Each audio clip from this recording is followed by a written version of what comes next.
Critical patient আছে এই মুহূর্তে 8 জন, আর সিভিয়ার ক্যাটাগরিতে আমাদের পেশেন্ট আছে 13 জন, আর বাকি পেশেন্টগুলো আছে আরও 23, সেটা হচ্ছে ইন্টারমিডিয়েট ক্যাটাগরিতে। অর্থাৎ মোট 44 জন রোগী এই মুহূর্তে আমাদের ন্যাশনাল বার্ন ইনস্টিটিউটে আছে। গতকাল পর্যন্ত ছিল 10 জন, তারপর গতকাল রাত 12টা 15 মিনিটে আরেকজনের মৃত্যু হয়েছে। সর্বমোট মিলিয়ে আমাদের হসপিটালে আসার পরে 11 জনের মৃত্যু হয়েছে। ক্রিটিক্যাল পেশেন্ট বলতে বোঝানো হয় যে পেশেন্টগুলো সবচেয়ে বেশি ইনজুরি এবং ঝুঁকির মধ্যে আছে।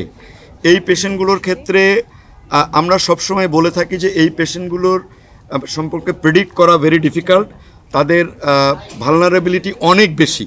এই পেশেন্টগুলোকে ক্যাটাগরাইজ করি আমরা এই জন্য যে যাতে করে তাদের জন্য আমরা স্পেশাল ম্যানেজমেন্ট দিতে পারি।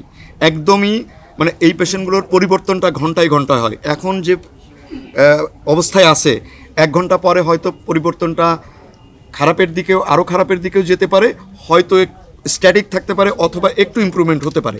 সেই কারণে এই পেশেন্টের যে কোনো ভালো বা খারাপ নিউজ মুহূর্তে মুহূর্তে চেঞ্জ হয়। এটা একেবারে সর্বস্তরের আমরা ক্রিটিক্যাল কন্ডিশন বলে থাকি। আর সিভিয়ার পেশেন্ট যেগুলো, সেই পেশেন্টগুলো এটা কিন্তু অনেক ক্ষেত্রে যে পার্সেন্টেজ অনুযায়ী হচ্ছে তা না, এই পার্সেন্টেজ সাথে থিকনেসটা কত বেশি।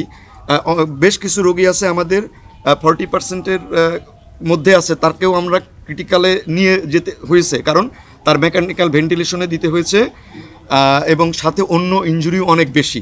তো আর সিভিয়ার পেশেন্টগুলোর ব্যাপারে এটাই যে সিভিয়ার পেশেন্টগুলো আজকে যে এটা আমরা অ্যাসেসমেন্ট করলাম 12 ঘন্টা পরে আমরা আবার তার অ্যাসেসমেন্টে হয়তো কিছুটা ভালোর দিকে যেতে পারে, কিছু পেশেন্ট খারাপ হতে পারে। ভালোর দিকে যে পেশেন্টগুলো যায় সেগুলো আমরা একটু স্টেপ ডাউন করি, যে পেশেন্টগুলো একটু খারাপের দিকে যায় তাদেরকে আবার আমরা অ্যাগ্রেসিভ ট্রিটমেন্টের দিকে যাই।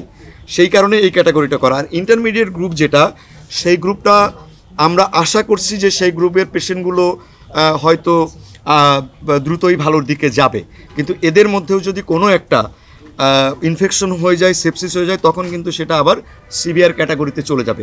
অর্থাৎ এই যে ক্রিটিক্যাল, সিভিয়ার এবং ইন্টারমিডিয়েট গ্রুপ, এটা একটা ডাইনামিক প্রসেস, প্রতিদিন এটা কিন্তু চেঞ্জ হতে পারে।